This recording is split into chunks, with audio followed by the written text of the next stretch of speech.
Exam ಹತ್ರ ಬರ್ತಾ ಇದೆ, ನಿಮ್ಮೆಲ್ಲರಲ್ಲೂ ಟೆನ್ಷನ್ ಆಗ್ತಿರ್ಬೋದು. ಯಾಕಂದ್ರೆ ನೀಟ್ 2023 ಎಕ್ಸಾಮ್ ಅನ್ನ ಯಾವ ರೀತಿ ಕ್ರ್ಯಾಕ್ ಮಾಡಬೇಕು, ಏನ್ ಸ್ಟ್ರಾಟಜಿ ಫಾಲೋ ಮಾಡಬೇಕು ಅಂತ, ಅದಕ್ಕಾಗಿ ಚಿಂತೆ ಮಾಡಬೇಕಾಗಿಲ್ಲ. ಅದನ್ನೇ ನಾವು ಇವತ್ತು ಇಲ್ಲಿ ಡಿಸ್ಕಸ್ ಮಾಡೋದಿದೆ. ಅಷ್ಟೇ ಅಲ್ಲ, ಕೆಲವರ ಮೈಂಡ್ ಅಲ್ಲಿ ಕ್ವಶನ್ ಇರ್ಬೋದು, ನಾನು ಈಗ if I start the preparation now onwards for the NEET 2023, whether I am possible to, is it possible me to crack the NEET exam? ಈ ರೀತಿ ನಿಮ್ಮ ತಲೆಯಲ್ಲಿ ಕ್ವಶನ್ಸ್ ಇರ್ಬೋದು. ಸೊ ನನ್ನ ಆನ್ಸರ್ ಇದೆ ಎಸ್, ಅಫ್ಕೋರ್ಸ್ ಯು ಕ್ಯಾನ್. ನೀವೆಲ್ಲರೂ crack ಮಾಡ್ಬೋದು. ಎಂತಕ್ಕಂದ್ರೆ ನಾನು ಬಹಳಷ್ಟು ಇನ್ಸಿಡೆಂಟ್ ನೋಡಿದ್ದೀನಿ. ಕೆಲವೊಂದು ವಿದ್ಯಾರ್ಥಿಗಳು ಡಿಸೆಂಬರ್ ಮಂತ್ ಅಲ್ಲಿ ಆಕ್ಚುಯಲ್ ಪ್ರಿಪರೇಷನ್ ಸ್ಟಾರ್ಟ್ ಮಾಡ್ತಾರೆ, ಮತ್ತೆ ಉಳಿದಿರುವಂತ 4-5 ತಿಂಗಳಲ್ಲಿ ಈ ರೀತಿಯಾಗಿ ಪರ್ಫೆಕ್ಟ್ ಆಗಿ ಪ್ರಿಪರೇಷನ್ ಮಾಡ್ತಾರಲ್ಲ, ಯಾವುದೇ ಟೈಮ್ ವೇಸ್ಟ್ ಮಾಡದೆ ಪ್ರತಿಯೊಂದು ಬಿಟ್ ಆಫ್ ಟೈಮ್ ಅನ್ನ ಪರ್ಫೆಕ್ಟ್ ಆಗಿ ಯೂಸ್ ಮಾಡಿಕೊಂಡು ನೀಟ್ ಅಲ್ಲಿ ಇಷ್ಟೊಂದು ಯಶಸ್ಸು ಗಳಿಸಿದ್ದಾರೆ. ಅವರಿಗೆ 650+ ಮಾರ್ಕ್ಸ್ ಕೂಡ ಬಂದಿದೆ. ಅವರ ಡ್ರೀಮ್ ಮೆಡಿಕಲ್ ಕಾಲೇಜಲ್ಲಿ ಅಡ್ಮಿಷನ್ ಕೂಡ ಸಿಕ್ಕಿದೆ. ಸೊ ಹಾಗಾದ್ರೆ ಏನ್ ಸ್ಟ್ರಾಟಜಿ ನಾವು ಫಾಲೋ ಮಾಡಬೇಕು? ಒಂದು, revise the NCERT again and again perfectly without wasting any time. ಮತ್ತೆ NCERT ಅನ್ನ ಹೈಲೈಟರ್ ಇಂದ ಅವ್ರನ್ನ ಹೈಲೈಟ್ ಮಾಡಿಕೊಂಡು ಪದೇ ಪದೇ ಅದನ್ನ ರಿವೈಸ್ ಮಾಡ್ತಾ ಇರಬೇಕು. That's most important. ದೆನ್ ಅಷ್ಟೇ ಅಲ್ಲ, follow your own perfect planner or make your own time table and work according to that without wasting any time. ಯಾವುದೇ ಟೈಮ್ ಅನ್ನು ವೇಸ್ಟ್ ಮಾಡದೆ ಪರ್ಫೆಕ್ಟ್ ಆಗಿ ಅದರ ಜೊತೆಗೆ ಕೆಲಸ ಮಾಡ್ತಾ ಇರಿ. ಯಾವುದೇ ಇಲೆಕ್ಟ್ರಾನಿಕ್ ಗ್ಯಾಜೆಟ್ಸ್ ಅಥವಾ ಸೋಷಿಯಲ್ ಆಪ್ ಜೊತೆ ಟೈಮ್ ವೇಸ್ಟ್ ಮಾಡಬೇಡಿ. ನೆಕ್ಸ್ಟ್ ಅಷ್ಟೇ ಅಲ್ಲ, solve the maximum questions in a prescribe time limit. Time ಹಚ್ಕೊಂಡು ಟೈಮ್ ಅನ್ನ ನೋಡ್ತಾ ನೋಡ್ತಾ ಕ್ವಶನ್ಸ್ ಅನ್ನ ಸಾಲ್ವ್ ಮಾಡ್ತಾ ಇರಿ. ಅದರಿಂದ ನೀವು ಟೈಮ್ ಮ್ಯಾನೇಜ್ಮೆಂಟ್ ಕೂಡ ಪರ್ಫೆಕ್ಟ್ ಆಗಿ ಮಾಡಬಹುದು. ಅಷ್ಟೇ ಅಲ್ಲ, ಪ್ರೀವಿಯಸ್ ಇಯರ್ ಕ್ವಶನ್ ಪೇಪರ್ಸ್ ಅನ್ನ ಸಾಲ್ವ್ ಮಾಡೋದು ಮರಿಬೇಡಿ.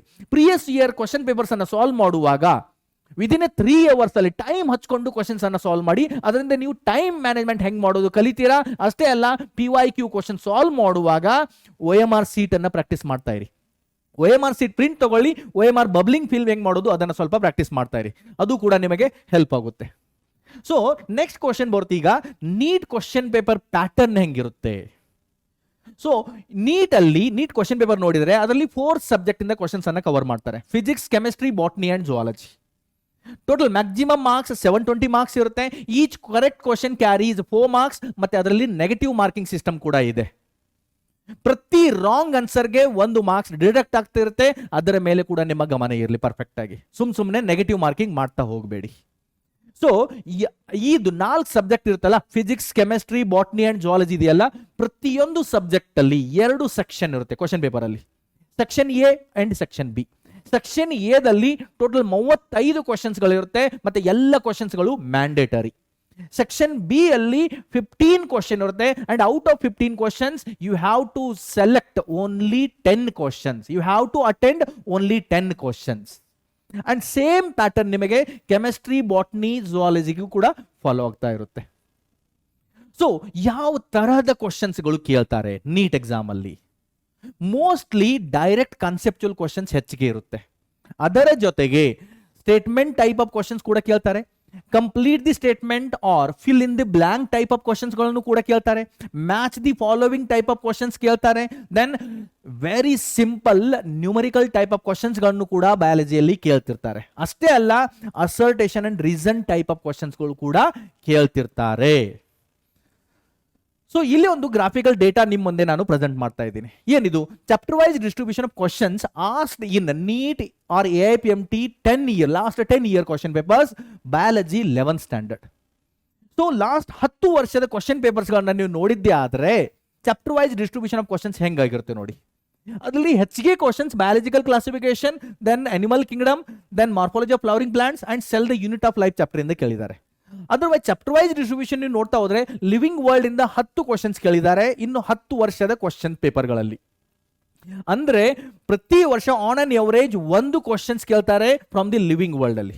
ಬಯಾಲಜಿಕಲ್ ಕ್ಲಾಸಿಫಿಕೇಶನ್ ಇಂದ 52, ಪ್ಲಾಂಟ್ ಕಿಂಗ್ಡಮ್ ಇಂದ 33, animal kingdom 40, morphology of flowering plant 44, anatomy of flowering plants 34, structural organisation in animals 24, cell the unit of life 47, biomolecules 30, cell cycle and cell division 25, transport in plants 18, mineral nutrition 14, photosynthesis higher plants 17, respiration in plants 12, plant growth and development 15, digestion and absorption 24, breathing and exchange of gases 21, body fluid and circulation 31, excretory product and their elimination 17, locomotion and movement 17, sorry 19 neural control and coordination 27 chemical coordination and integration 25 ಕ್ವಶನ್ಸ್ಗಳನ್ನ ಕೇಳಿದ್ದಾರೆ.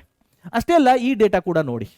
ಇದು chapter wise distribution of number of questions asked in specially NEET 2022 biology 11th standard ನಾನು represent ಮಾಡ್ತಾ ಇದ್ದೀನಿ. So specially ಈ question paper ಎಂತಕ್ಕೆ ತಗೊಂಡಿದ್ದೀನಿ, ಈ ಹೋದ ವರ್ಷ ಅಂದರೆ ನೀಟ್ 2022 ಅಲ್ಲಿ ಏನು ಕ್ವಶನ್ ಕೇಳಿದ್ರಲ್ಲ, ಸೊ ಅದೇ ಟೈಪ್ ದ ಕ್ವಶನ್ ಪೇಪರ್ ಅನ್ನ ನೀವು ನೀಟ್ 2023 ಯಲ್ಲೂ ಕೂಡ ಎಕ್ಸ್ಪೆಕ್ಟ್ ಮಾಡಬಹುದು. ಮತ್ತೆ ಈ ಕ್ವಶನ್ ಪೇಪರ್ ಪ್ಯಾಟರ್ನ್ ನೋಡಿದ್ರೆ ಇಲ್ಲಿ ನೋಡಿ, biological classification, animal Kingdom, morphology ಮತ್ತೆ ಸೆಲ್ ಚಾಪ್ಟರ್ ಅಲ್ಲಿ ಹೆಚ್ಚಿಗೆ ಕ್ವಶನ್ ಕೇಳಿದ್ರು. ಬಟ್ ಈ ಕ್ವಶನ್ ಪೇಪರ್ ನೋಡಿದ್ರೆ ಇಲ್ಲಿ anatomy of flowering plants, structural organisation in animals and cell cycle and cell division ಇಂದ ಹೆಚ್ಚಿಗೆ ಕ್ವಶನ್ ಕೇಳಿದ್ದಾರೆ. ಅಂದ್ರೆ ವಿದ್ಯಾರ್ಥಿ ಮಿತ್ರರೇ, chapter wise distribution of questions ಪ್ರತಿ ವರ್ಷ ನೀಟ್ ಎಕ್ಸಾಮ್ ಅಲ್ಲಿ ಸೇಮ್ ಪ್ಯಾಟರ್ನ್ ಫಾಲೋ ಮಾಡಲಾಗುವುದಿಲ್ಲ. ಅಲ್ಲಿ ಪ್ರತಿ ವರ್ಷ ಪ್ಯಾಟರ್ನ್ ವೇರಿಯೇಷನ್ ಆಗ್ತಾ ಇರುತ್ತೆ chapter wise distribution of questions. So ಪ್ರತಿಯೊಂದು ಚಾಪ್ಟರ್ ಅಷ್ಟೇ ಇಂಪಾರ್ಟೆಂಟ್ ಇದೆ, ಪ್ರತಿಯೊಂದು ಚಾಪ್ಟರ್ ಕೂಡ ನೀವು ಗಮನ ಕೊಡಬೇಕಾಗಿದೆ.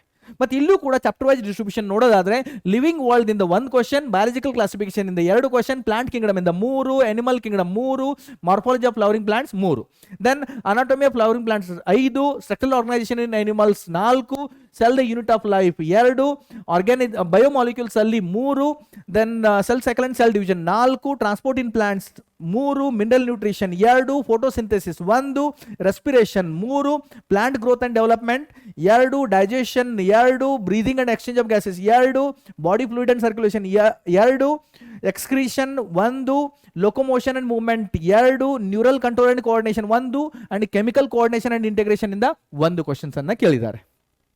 ಅದರ ಜೊತೆಗೆ ಈ ಡೇಟಾ ಕೂಡ ನೋಡಿ, chapter wise distributions of number of questions asked in NEET or AIPMT in last 10 years biology 12th standard. As per the NCERT, biology ಅಲ್ಲಿ total 16 chapters ಗಳಿದೆ 12th standard ಗೆ. And ಅದರಲ್ಲಿ most important hot chapters for the NEET exam ಅಂದ್ರೆ ಈ 2 chapters. ಒಂದು molecular base of inheritance and ಇನ್ನೊಂದು principles of inheritance and variation. ಇವುಗಳಿಂದ ಪದೇ ಪದೇ ಹೆಚ್ಚಿಗೆ ಕ್ವಶನ್ ಕೇಳ್ತಿರ್ತಾರೆ. ಸೊ ಇಲ್ಲಿ ಚಾಪ್ಟರ್ ವೈಸ್ ಡಿಸ್ಟ್ರಿಬ್ಯೂಷನ್ಸ್ ಏನಿದೆ ನೋಡಿ, ರೀಪ್ರೊಡಕ್ಷನ್ ಇನ್ ಆರ್ಗಾನಿಸಮ್ಸ್ ಲಾಸ್ಟ್ 10 ವರ್ಷದಲ್ಲಿ 10 ಕ್ವಶನ್ಸ್ ಕೇಳಿದ್ದಾರೆ. ಅಂದ್ರೆ ಆನ್ ಅನ್ ಎವರೇಜ್ ಪ್ರತಿ ವರ್ಷ 1 ಕ್ವಶನ್ಸ್ ಕೇಳ್ತಾರೆ. ಅದರ ಜೊತೆಗೆ ಸೆಕ್ಸುವಲ್ ರೀಪ್ರೊಡಕ್ಷನ್ ಇನ್ ಫ್ಲವರಿಂಗ್ ಪ್ಲಾಂಟ್ ಅಲ್ಲಿ 49, ಹ್ಯೂಮನ್ ರೀಪ್ರೊಡಕ್ಷನ್ ಅಲ್ಲಿ 44, ರೀಪ್ರೊಡಕ್ಟಿವ್ ಹೆಲ್ತ್ ಅಲ್ಲಿ 23, then principles of inheritance and variation ಅಲ್ಲಿ 50, molecular basis of inheritance 52, evolution 36, human health and disease 36, strategies for enhancement in food production 19, microbes in human welfare 30, biotechnology principles and processes 34, biotechnology and its applications 20, organisms and population 25, ecosystem 29, biodiversity and conservation 27, environmental issues ಇಂದ 37 questions ಗಳನ್ನ ಕೇಳಿದ್ದಾರೆ. ಅದರ ಜೊತೆಗೆ NEET 2022 question paper chapter wise distribution ನೋಡಿದರೆ, ಇಲ್ಲಿ ನೋಡಿದರೆ ಈಗ ಒಂದು ಹೊಸ ಕಾಲಮ್ ರೆಡಿ ಆಗಿದೆ ನೋಡಿ, ಅದು ಬಯೋಟೆಕ್ನಾಲಜಿ ಪ್ರಿನ್ಸಿಪಲ್ಸ್ ಅಂಡ್ ಪ್ರೊಸೆಸಸ್. ಹೋದ ವರ್ಷ ಈ ಚಾಪ್ಟರ್ ಇಂದ ಕೂಡ ಬಹಳಷ್ಟು ಕ್ವಶನ್ಸ್ ಕೇಳಿದ್ದಾರೆ. ಚಾಪ್ಟರ್ ವೈಸ್ ಡಿಸ್ಟ್ರಿಬ್ಯೂಷನ್ ನೋಡಿ, reproduction in organism 1, sexual reproduction flowering plants 2, human reproduction 3, reproductive health 2, principles of inheritance and variation 6, molecular base of inheritance 7, evolution 2, human health and disease 2, strategies for enhancement in food production 1, human microbes in human welfare 1, biotechnology principle and processes 6 questions, biotechnology and its applications 2, ಮತ್ತೆ 4 ecology chapter ಇದೆಯಲ್ಲ, ಪ್ರತಿಯೊಂದರಿಂದನೂ 3 questions ಅನ್ನ ಕೇಳಿದ್ದಾರೆ. So ನೀವು to get this success in the NEET 2023 result ದಿನ ನೀವು rock ಆಗ್ಬೇಕಂದ್ರೆ step ನಿಮ್ಮ focus perfect ಆಗಿರಲಿ, ನಿಮ್ಮ ಯಾವತ್ತು ಗೋಲ್ ಕಡೆ ಗಮನ ಇರಲಿ, ಅದರ ಜೊತೆಗೆ ಯಾವತ್ತು ವರ್ಕ್ ಮಾಡ್ತಾ ಇರಿ, keep on learning, because you have to rock on the result of NEET 2023.